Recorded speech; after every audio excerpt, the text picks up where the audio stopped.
Hello friends, we decided this time to take a trip to Hamburg to further our tour through Ashkenaz. Although Hamburg is part of Germany, the Jews hadn't settled here until the 17th century.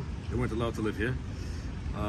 Unlike the other places in Germany that we mentioned, which has really an ancient past, like the communities around the Rhine River and around the cities like Regensburg and such places that we have visited before.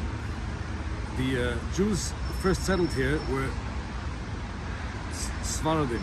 They were called the Crypto Jews that eventually left Portugal, because in Portugal in 1497 the Jews were forcibly converted,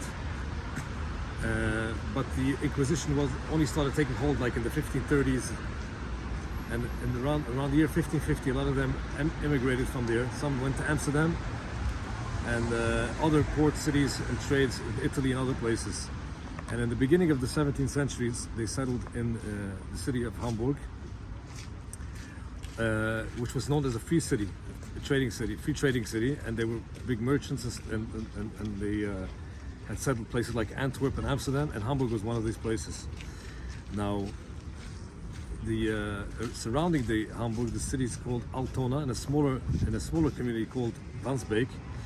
That's where they basically really settled, because they got permission from the Danish kings that ruled this area. Hamburg being the free city where they traded, but they resided mainly in Altona and Wandsbek. Now, in 1660 or 1664, they got together these three communities and they called it the cities of Ahu: Altona, Hamburg, and Wandsbek.